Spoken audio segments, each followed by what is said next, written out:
जय जोहार, जय हिंद। मैं पुष्पेंद्र ज्ञानकुरी एकेडमी के यूट्यूब चैनल में आपका स्वागत करता हूं। हम कर रहे हैं सीजीपीएससी 75 डे चैलेंज और आज करेंगे जो पॉलिटी के क्वेश्चन, जिसमें हम लोग रहेगा जो कॉन्स्टिट्यूशन असेंबली के 25 क्वेश्चन। स्टार्ट करते हैं पहला क्वेश्चन से।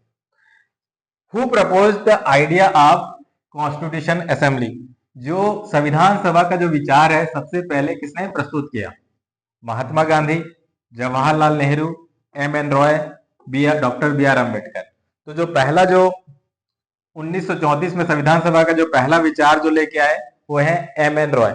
वो कम्युनिस्ट पार्टी ऑफ इंडिया को कम्युनिस्ट विचारधारा के थे और एम.एन. रॉय ने ही हमारा खुद का संविधान सभा होना चाहिए और संविधान होना चाहिए ये विचार दिया। दूसरा क्वेश्चन, भारत में संविधान सभा की समय रेखा के संबंध में गलत कथन पहचानिए। तो कौन सा कथन है गलत है, पहचानना है। 1934 में एम.एन. रॉय ने संविधान सभा का विचार प्रस्तुत किया, बिल्कुल अभी देखा, ये सही है। दूसरा, 1939 ने आईएनसी इंडियन नेशनल कांग्रेस ने पहली बार संविधान सभा को आधिकारिक रूप से मांग की। तीसरा, 1940 में यह विचार अगस्त ऑफर के माध्यम से ब्रिटिश सरकार ने स्वीकार किया, बिल्कुल ये सही है। 1946 में कैबिनेट मिशन ने संविधान सभा की योजना की प्रस्तुति की, ठीक है, ये भी सही है। 1939 ने ऑफिशियली फिर से रिटेलेट किया, लेकिन जो पहली बार जो उन्होंने मांगा वो था 1935 में। तो आंसर क्या हो जाएगा? बी क्या हो जाएगा? गलत होगा। अगला प्रश्न देखते हैं। भारत में संविधान सभा की संरचना के संबंध में कथन पे विचार करें। संविधान सभा में कुल संख्या 389 थी, बिल्कुल सही। Out of 389 seat 296 British India को था और 93 ब्रिटिश प्रोविंसेस के लिए थे, ये भी सही है। जो ब्रिटिश सरकार है उसके ब्रिटिश जो भारत है उसके लिए 296 थे और जो रियासतें थे उसके लिए 93 थी, सीटें थी। तो दोनों के दोनों कथन सही हैं। अगला प्रश्न है, भारत में संविधान सभा की संरचना के संबंध में गलत कथन पहचाने। गलत कथन कौन सा है, पहचानना है। सीटें जनसंख्या के अनुपात के आधार पर आवंटित की गई थी, बिल्कुल सही। आज भी जो सीटें हैं जो जनसंख्या के आधार पर आवंटित होती है। दूसरा, सदस्यों को मुख्यतः 3 समुदाय में विभाजित किया गया था, मुस्लिम, सिख और सामान्य, ये भी सही है। तीसरा, ब्रिटिश भारत के प्रतिनिधियों का चुनाव प्रांतीय विधानसभाओं के द्वारा किया गया था, बिल्कुल सही है। जो ब्रिटिश जो भारत के जो प्रतिनिधित्व है उसको प्रांतीय विधानसभा से किया गया था। चौथा, रियासतों के प्रतिनिधित्व को ब्रिटिश वाइसराय के द्वारा नामांकित किया गया था। जो राजा के जो रजवाड़े थे वहां से जो मेंबर आए थे वो नामांकित किया गया था, लेकिन ये राजा के द्वारा नामांकित किया गया था, ना कि ब्रिटिश वाइसराय के द्वारा। तो ऑप्शन क्या हो जाएगा? डी गलत हो जाएगा। अगला प्रश्न देखते हैं। भारत में संविधान सभा के चुनाव के संबंध में गलत कथन पहचानना है। चुनाव के संबंध में गलत कथन पहचानना है। यहाँ पे आईएनसी इंडियन नेशनल कांग्रेस ने 208 सीट जीते और मुस्लिम लीग ने 73 सीट हासिल की, बिल्कुल सही है। आईएनसी 208 और मुस्लिम लीग 73। दूसरा, रियासतों ने दूर रहने का निर्णय लिया और भाग ही नहीं लिया, इलेक्शन में पार्टिसिपेट नहीं किया, ठीक, ये भी सही है। तीसरा, सदस्यों का अप्रत्यक्ष चुनाव लोगों के द्वारा किया गया, बिल्कुल। जो विधानमंडल के थ्रू चुनाव हुआ था तो एक तरह से क्या हो गया? इनडायरेक्ट इलेक्शन हो गया, तो ये भी सही हो जाएगा। महात्मा गांधी संविधान सभा के सदस्य थे? नहीं, बिल्कुल महात्मा गांधी संविधान सभा के सदस्य नहीं थे। तो आंसर क्या हो जाएगा? डी गलत हो जाएगा। अगला प्रश्न हम लोग देखते हैं। भारत में संविधान सभा के सीट जीतने वाली पार्टियों में से गलत पार्टी पहचाने। तो बहुत सारे पार्टी जीते थे, तो इसमें से कौन सा जो पार्टी है वो गलत है, नहीं जीते थे। पहला कृषक प्रजा पार्टी, आपको बहुत सारे आईएनसी तो आपको पता ही होगा और मुस्लिम लीग पता होगा, उसके अलावा भी बहुत सारे पार्टी जो आए थे उसमें से एक कृषक प्रजा पार्टी थी, एक सीट जीता था, ये भी सही है। दूसरा शेड्यूल कास्ट फेडरेशन, अनुसूचित जाति महासंघ, ये भी आई थी जीत के। तीसरा यूनियनिस्ट यूनियनिस्ट मुस्लिम, यूनियनिस्ट पार्टी था और यूनियनिस्ट मुस्लिम पार्टी थे, ये भी सही है। तीसरा चौथा है डीएमके, ठीक है, डीएमके पार्टी नहीं था, वो 1960 के बाद में बनता है, तो आंसर क्या हो जाएगा डी, ये नहीं थे, बाकी तीनों पार्टी थे। अगला प्रश्न है, देखते हैं, संविधान सभा में केंद्रीय प्रांत और बरार से सही महिला सदस्य कौन थी, उसको पहचानना है। कौन जो केंद्रीय जो है प्रोविंसेस, सेंट्रल प्रोविंसेस और बरार प्रोविंसेस से आई हुई थी जीत के। विजय लक्ष्मी पंडित, दूसरा सुचिता कृपलानी, तीसरा राजकुमारी अमृत कौर और चौथा बेगम एजाज रसूल।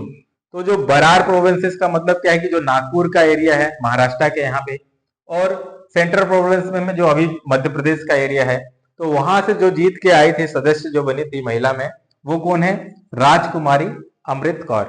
तो आंसर क्या हो जाएगा, सी हो जाएगा। अगला प्रश्न देखते हैं कि संविधान सभा में, भारतीय विधानसभा में, संविधान सभा में बिहार और उड़ीसा का प्रतिनिधित्व करने वाली महिला कौन थी। तो ये बताना है कि बिहार और उड़ीसा से कौन प्रतिनिधित्व कर रहे थे। पहला है सरोजनी नायडू और मालती चौधरी, दूसरा सुचिता कृपलानी और सरोजनी नायडू, तीसरा मालती चौधरी और राजकुमारी अमृत कौर। ये तो गलत हो जाएगा क्योंकि अभी देखा है वो बरार और सेंट्रल प्रोविंस के थी। चौथा सरोजनी नायडू और राजकुमारी अमृत कौर, ये भी गलत हो जाएगा। ये हो सकता है क्या, सरोजनी नायडू जो है वो बिहार से और मलाठी चौधरी जो थी उड़ीसा के थे, तो ऑप्शन ए सही हो जाएगा। अगला प्रश्न हम लोग देखते हैं कि भारत की संविधान सभा के संबंध में गलत कथन कौन सा है, पहचानना है यहाँ पे, ठीक है। संविधान सभा में संविधान सभा की पहली बैठक 9 दिसंबर 1946 में हुई और मुस्लिम लीग ने इसका पहला बहिष्कार किया था स्टार्ट में, बिल्कुल सही है। दूसरा डॉक्टर सच्चिदानंद सिन्हा को ब्रिटिश संसदीय परंपरा के अनुसार अस्थायी अध्यक्ष नियुक्त किया गया था। सच्चिदानंद सिन्हा अध्यक्ष चुने गए थे अस्थायी रूप से, ठीक है ना। बाद में कौन अध्यक्ष बनते हैं, डॉक्टर राजेंद्र प्रसाद संविधान सभा के स्थायी अध्यक्ष चुना जाता है, ये भी सही है, ठीक। उसके बाद एच.सी. मुखर्जी और वी.टी. कृष्णमाचारी संविधान सभा के उपाध्यक्ष थे, बिल्कुल दो उपाध्यक्ष थे, ये भी सही है। यहाँ पे गलत कौन सा है, स्टेटमेंट बी गलत हो जाएगा, क्योंकि ये जो पद्धति हम लोग ने ब्रिटिश परंपरा से नहीं ली थी, फ्रांस की परंपरा से ली थी, तो आंसर क्या हो जाएगा, ये बी गलत हो जाएगा। अगला प्रश्न हम लोग देखते हैं कि कब और किसने संविधान सभा के उद्देश्य प्रस्ताव प्रस्तुत किया, जिससे बाद में संविधान का प्रस्तावना के रूप में संशोधित किया गया। तो ये कौन है, प्रस्तावना कौन लेके आते हैं, ये नन अदर देन कौन है, जवाहरलाल नेहरू, ठीक है। जवाहरलाल नेहरू जी लेके आते हैं, कब, 13 दिसंबर 1946 को। तो आंसर क्या हो जाएगा, बी हो जाएगा। अगला प्रश्न हम लोग देखते हैं, भारत की संविधान सभा के संबंध में कथन पर विचार करना है। पहला, सभा एक विधायी निकाय बन गई थी, लेजिस्लेटिव बॉडी के रूप में बनी थी, जिसको हेड कर रहे थे जीवी मावलंकर जी, बिल्कुल सही है। यह स्वतंत्र भारत की पहली संसद के रूप में कार्य कर रही थी, ये भी सही है, एक उसके पास लेजिस्लेटिव फंक्शन भी था। तीसरा, यह एक संवैधानिक निकाय भी थी जिसका नेतृत्व डॉक्टर राजेंद्र प्रसाद कर रहे थे, कॉन्स्टिट्यूशनल बॉडीज के रूप में भी काम हो रहे थे, लॉ बना रहे थे, बिल्कुल सही है। तो जो कॉन्स्टिट्यूशन असेंबली बनता है वो लेजिस्लेटिव बॉडी की तरह भी काम करता है, साथ में कॉन्स्टिट्यूशनल जो बॉडी है उसके तरह भी काम कर रहा है। ठीक है, तो ये क्या हो जाएगा, तीनों के तीनों स्टेटमेंट क्या हो जाएगा, सही हो जाएगा। तो इसका आंसर हो जाएगा ऑप्शन डी। अगला प्रश्न हम लोग देखें, भारत की संविधान सभा के निर्णय के संबंध में गलत कथन कौन सा है, पहचानना है। ठीक, 1947 में भारत की कॉमनवेल्थ की सदस्यता की पुष्टि की, देखते हैं आगे। दूसरा, 22 जुलाई 1947 को राष्ट्रीय ध्वज को अपनाया कॉन्स्टिट्यूशन असेंबली में, ये सही है। दूसरा, 24 जनवरी 1950 को राष्ट्रगान को अपनाया, ये भी सही है। राजेंद्र प्रसाद को भारत का पहले राष्ट्रपति के रूप में चुना कॉन्स्टिट्यूशन असेंबली ने, ये भी सही है। तो गलत क्या है, भारत को जो कॉमनवेल्थ का सदस्यता, ठीक है, 1947 में नहीं 1949 में बनाते हैं। ठीक है, हम लोग सदस्यता ग्रहण करते हैं। कॉमनवेल्थ क्या है, एक बहुत सारे जो देशों का एक ग्रुप है जो पहले ब्रिटिश सरकार जहां पे राज करती थी, तो हम लोग भी कॉमनवेल्थ का हिस्सा बनते हैं। तो आंसर क्या हो जाएगा, ए गलत हो जाएगा। अगला प्रश्न है,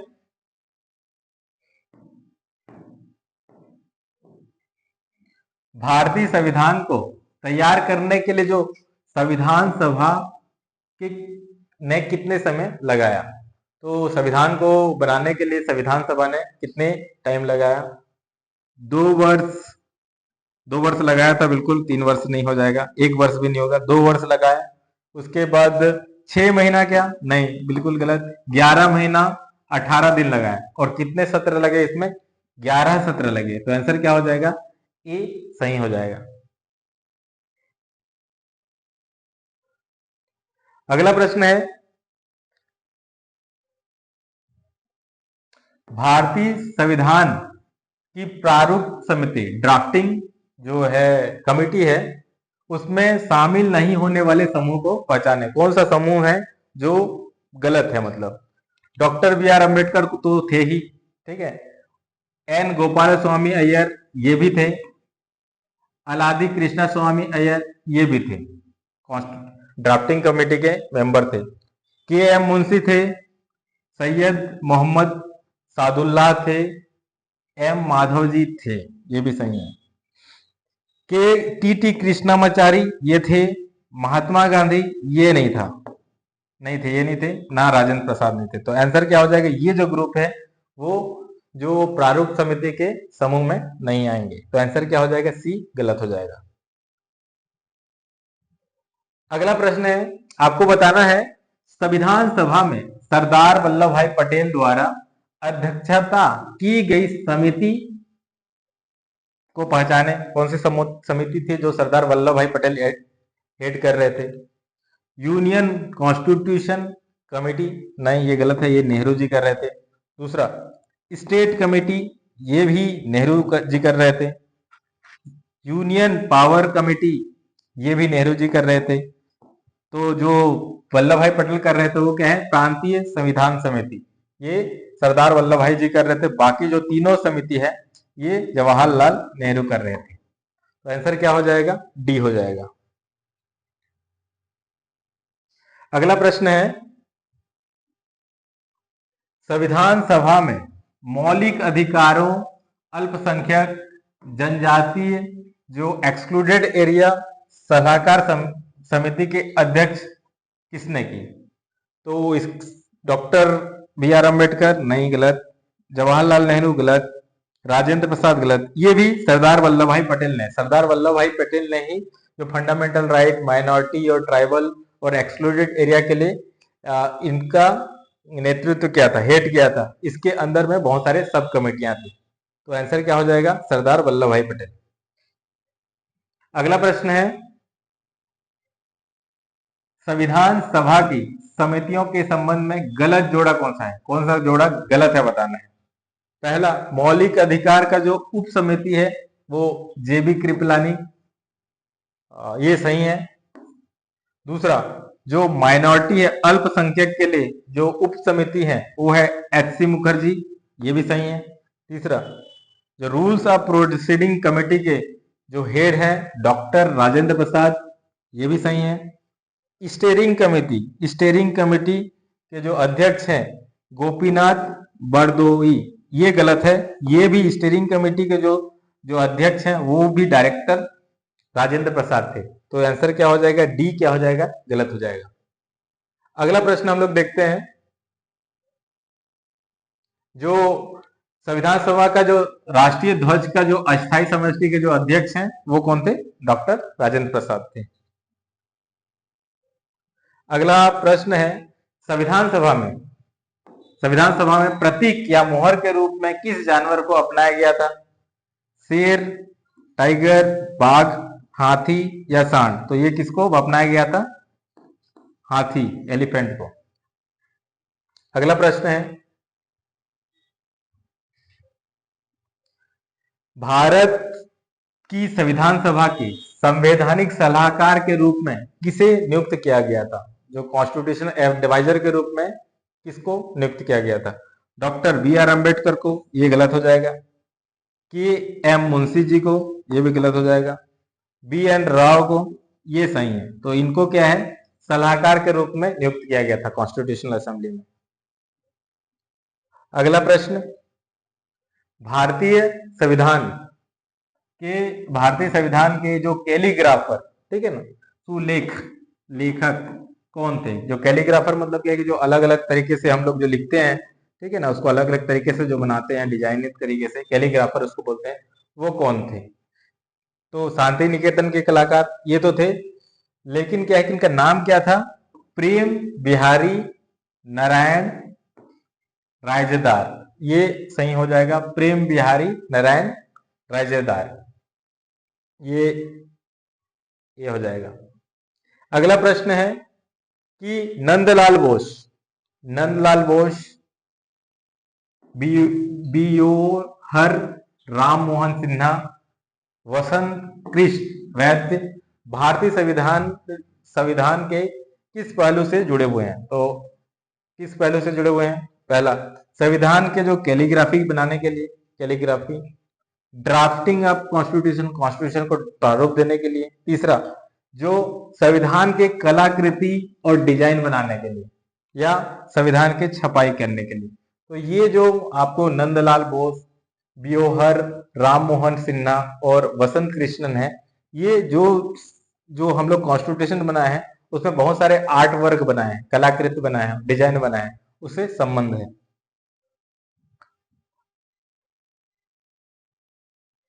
ठीक है। अगला क्वेश्चन कि भारतीय संविधान सभा के सचिव कौन थे, ये है आपका HVR अयंगर। लास्ट क्वेश्चन है, भारतीय संविधान सभा की प्रस्तावना कब लागू किया था, जिसमें क्या है कि 395 अनुच्छेद थे, 8 अनुसूचित था, उसे कब अपनाया गया, 26 जनवरी 1950 को, 26 नवंबर 1949 को, 15 अगस्त 1947 को, या जनवरी 24 1950 को। तो इसका जो सही उत्तर हो जाएगा 26 नवंबर 1949 को। अगला बहुत सिंपल सा क्वेश्चन है, भारत के संविधान के मुख्य शिल्पकार के रूप में किसे कहा जाता है, doctor Rajendra Prasad, Jawaharlal Nehru, doctor B R Ambedkar या बी एन राव। तो चीफ आर्किटेक्ट जिसको बोला जाता है वो कौन है, डॉक्टर बी आर अम्बेडकर। तो इसी तरह से हम लोग ने 25 क्वेश्चन कंप्लीट किए। थैंक यू, जय हिंद।